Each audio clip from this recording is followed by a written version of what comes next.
Baik, Hujan Ismail, Suhaimi ada bertanya pasal Jolo tadi. Datuk Sri tak komen apa pun. Malah kalau kita ungkapkan melalui DJ Brigade Kibaran Bendera Blogspot.com ini, katanya di sini Tun Mahathir juga mengaitkan hubungan rapat Jolo dengan anak tiri Najib, Reza Aziz, yang didapati memiliki kekayaan luar biasa dengan kemampuan menerbitkan filem dengan kos kira-kira 300 juta di Hollywood serta membeli kondominium mewah di kota metropolitan New York. Itu ada antara skandal-skandal yang diangkat di sebalik 1MDB ini.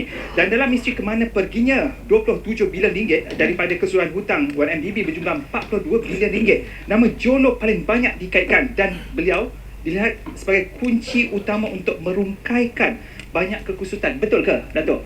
Jolo ni merupakan kunci utama kepada permasalahan 1MDB. Dan apa kaitan seperti mana yang didakwa oleh bekas Perdana Menteri? Ya. Kenapa disalurkan kepada Good Star?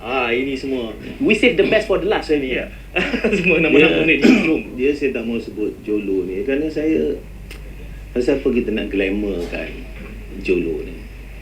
Ini semua daripada laporan media. Itu sebab di parlimen bila saya jawab, saya kata dalam standing order kita tidak boleh membincangkan daripada media. Kerana itu tidak ada pengesahan. Okey. Jadi apa yang saya study daripada media, dia macam ni ya. Kita tengok Cuba boleh ke tengok? Boleh tengok. Kita kongsi. Petrol Saudi buat joint venture dengan 1MDB, Petrol Okay. Saudi International. Petrol Saudi pegang 60%. Okey. 1MDB pegang 40%. Okay. Petrol Saudi dia letak aset dia dalam bentuk dua telaga minyak yang masih peringkat cari gali. Cari gali. Kemudian setelah letak Petrol Saudi bagi pinjaman sebanyak 700 juta. Kena kita tahu dalam industri cari gali minyak ni dia punya operasi tak boleh berhenti. Jadi dia bagi pinjam. Pasal itu adalah anak syarikat, dia memiliki 60%. Dia bagi pinjam 700 juta US dollars. Kemudian bila 1MDB masuk dia punya 1 bilion US dollars. Jadi dia, duit itu yang dimiliki oleh 1MDB dan Petrol Saudi joint venture ni, diminta untuk bayar balik yang 700 juta US dollars. Jadi bayar balik 700 juta US dollars. Kemudian Petrol Saudi kita letak dalam Good Star. Good Star adalah anak syarikat 100%. Kemudian dalam media kata Good Star itu milik Jolo. Macam mana kita nak buat pengesahan? Malah Petrol Saudi, saya ada keratan media saya tak bawah ni, telah buat laporan kepada fraud division Polis London, mengatakan bahawa kenyataan akhbar tu tidak betul. Jadi di sini yang penting bagi kita, adakah pelaburan kita sebanyak 1 bilion tu kita dapat bawa balik atau tidak? Itu yang saya telah terangkan tadi. Yang kita dapat bawa balik. Kemudian yang Suhaimi kata 27 bilion, kita dah bincang dah. There's no loss. Kalau orang kata nak hilang, marilah kita tengok penyata kewangan. Tengok penyata kewangan tu tidak ada hilang. Kemudian saya kata tadi, kita punya pelaburan kita dapat balik dengan pulangan. Bukannya setakat pokok saja, pulangan pun kita dapat. Jadi sekarang kita tak timbul soal Jolo. Saya dapat komen balas melalui tweet Tony Phua menuntut kita malam-malam ini. Saya menyatakan juga masih lagi tentang Jolo.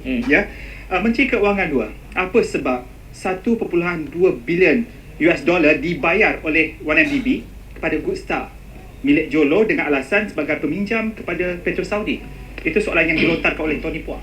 Satu, kenyataan Tony Phua tu tak betul. Yang cerita dalam media itu adalah 700 juta. Di mana timbul pula 1.2 bilion. Itu saya dah tak betul lah. Yang kita tahu, setiap kali pembangkang bila buat cerita, banyak tidak betul. Datuk Seri, kita downplay maklumat berkait dengan Jolo. Datuk Seri mengatakan bahawa tidak ada cara untuk kita mengesan pemilikan Jolo dalam Good Star. Saya maksud saya, Good Star ni ikut Petrol Saudi, arahan Petrol Saudi. Petrol Saudi. Dan itu tidak ada kaitan dengan kita. Tak ada. Bayar kepada Good Star. Katalah saya milik Petrol Saudi. Bila saya bayar, masuk dalam 1MDB Petrol Saudi, dan duit tu digunakan, saya kata bayar kepada Suhaimi, anak syarikat. Kemudian orang lain kata Suhaimi tu adalah saya punya company. Jadi itu Syed punya cerita, bukan cerita saya. Tapi di sini ya saya kadang-kadang saya tengok apa yang kerajaan buat ni, saya bukan kerana saya dalam kerajaan. Saya tengok apabila kerajaan buat ni, saya puji sebenarnya. Kerana dia buat proses demokrasi. Kita telah melalui proses. Kita panggil Deloitte, kita panggil 1MDB, kita kaji semua. Dan kita dapati bahawa penyata kewangan dan sebagainya itu betul. Dalam proses demokrasi ni ada apa yang kita kata kedaulatan undang-undang. Apabila dibangkitkan oleh politician dan juga orang ramai, jadi kita telah minta kepada Ketua Audit Negara untuk membuat audit, kemudian diserahkan kepada Public Accounts Committee. Mengapa Ketua Audit Negara? Bila kita membuat siasatan mengenai kewangan, kita mesti ada kuasa audit. Untuk kita menyemak buku. Dia akan menyemak buku cash flow, akan menyemak ledger. Di situ akan nampak transaction. Kalau ada hilang di situ, bila nampak transaction itu, kita minta dokumen. Dokumen yang kita minta daripada dalaman, termasuk kalau di luar negara, minta luar negara, dan kita interview. Jadi kerja itu adalah kerja yang begitu detail, yang bukan mudah untuk dibuat. Itu kita minta Ketua Audit Negara. Dan Ketua Audit Negara ni kita kenal adalah sebuah badan yang bebas. Kalau kita pergi ke parlimen tiap kali, bila keluar aja laporan Ketua Audit Negara, nombor satu pembangkang akan gunakan menyebut apa pasal berlaku penyelewengan. Maknanya ini digunakan oleh pembangkang juga. Jadi integritinya tinggi. Jadi jalan dibuat oleh kerajaan itu betul. Dan kita telah bincang Ketua Audit Negara, cepatkan first stage, fasa pertama kerja akan selesai pada bulan Jun. Kita kata perlukan kepada forensic audit buat.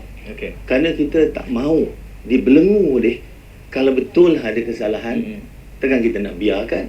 Kerajaan begitu terbuka, kalau ada betul-betul kesalahan, tindakan mesti diambil. Datuk Seri, kita mengatakan bahawa dan hari ini pula Bank Negara telah keluarkan kenyataan, mereka pun mula buat siasatan dari segi transaction kewangan. Bermakna kalau melibatkan bank luar negara, menggunakan protokol antarabangsa boleh minta maklumat tersebut. Jadi kita cukup open.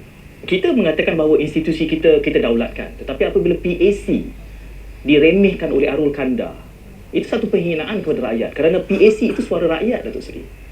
Bagaimana kita jelaskan? Kita seolah-olah ada preferential treatment kepada Arul Kanda, dan YMDB itu didokong oleh kerajaan di belakang. Tak ada. Dia macam ni. Apabila dipanggil Kementerian Kewangan dengan isi, setelah dibincang semua, kita dah bagi maklumat secara transparent. Kemudian Ketua Audit Negara PAC minta supaya panggil 1MDB minggu hadapannya. Jadi kita tulis surat. Sebenarnya dia telah ada appointment nak bincang pasal yang 1 bilion tu. Adakah 1 bilion wang yang akan menentukan masa depan 1MDB ni nak diketepikan? Orang bukan bagi appointment ikut suka. BSI tak bagi appointment suka. Yang kita punya pemberi pinjam itu, saya tak boleh sebut institusi tu, sudah buat ada appointment, tekan dia nak tarik appointment tu. Cuba bayang, ini saya tu, kadang-kadang orang menyatakan bahawa kes ini selesai, nak selamatkan pimpinan tu.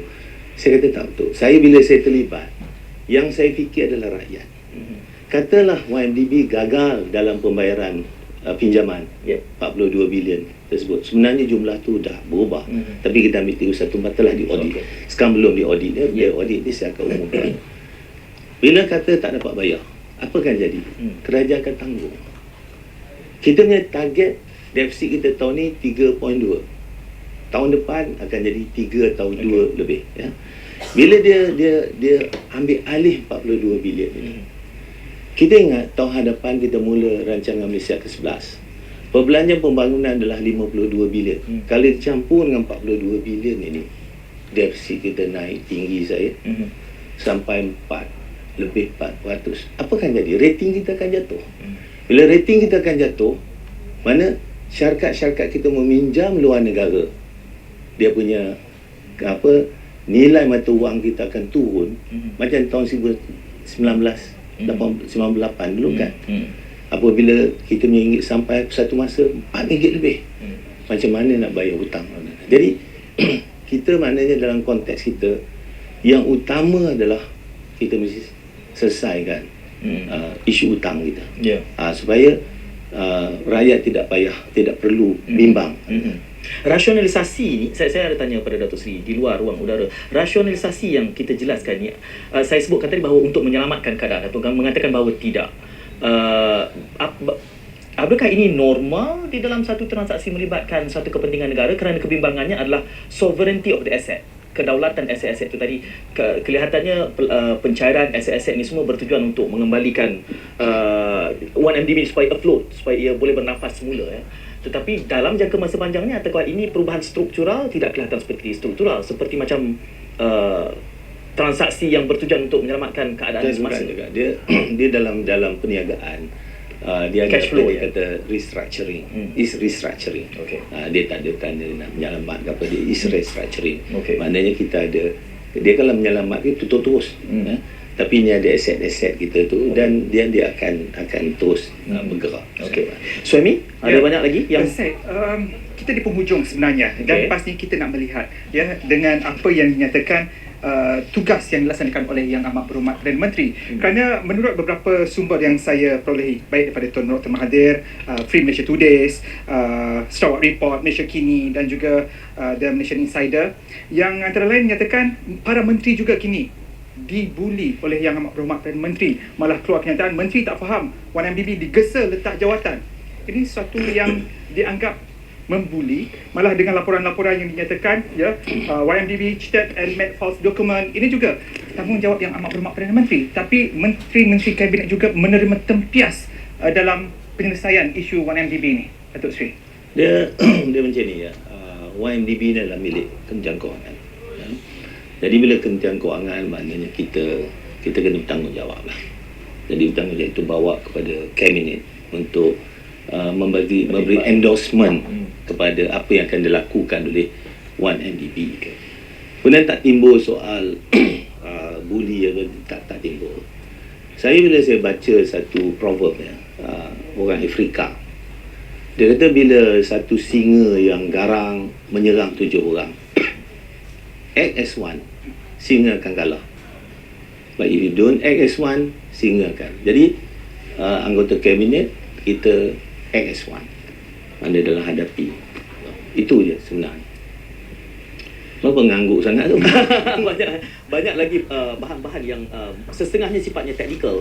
Ada yang bertanyakan soal posisi Menteri Keuangan. Semua pelaburan 1MDB harus mendapat tanda tangan pengesahan oleh Menteri Keuangan. Itu hakikat. Jadi dia macam ni. 1MDB ni adalah milik kerajaan.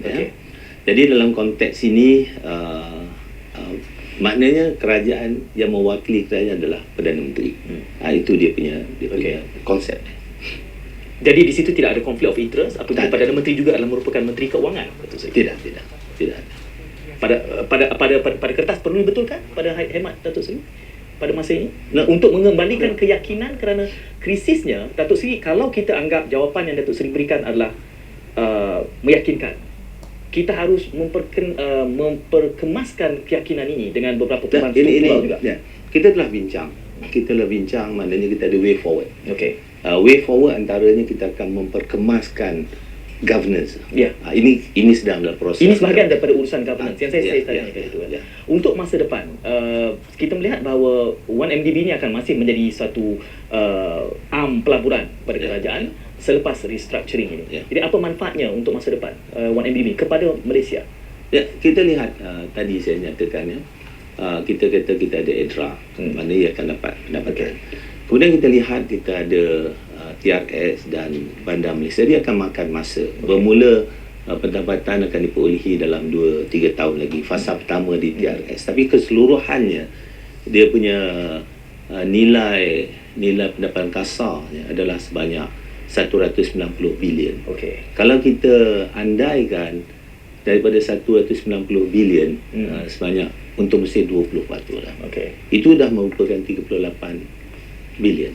Kalau 1MDB ada 40%, ia akan memiliki lebih kurang 15 bilion. 15 bilion kalau dilaburkan 5%, dapat lebih kurang 750. Campur daripada dividen daripada EDRA ni. Kerana EDRA ni dah break even.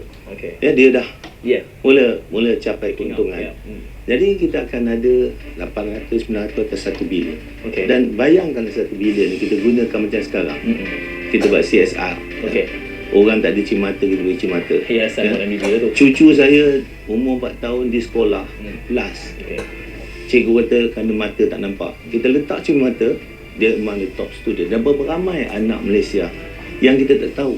Kerana penglihatannya tidak baik, gagal di sekolah. Okey. Jadi bagi cuma mata, kita baik rumah dan sebagainya. Ya. Jadi manfaat dari segi CSR itu besar. Datuk boleh datang semula kalau ada soalan-soalan berbangkit lagi. Boleh insya-Allah. Tapi minggu depan jadi tetamu regular.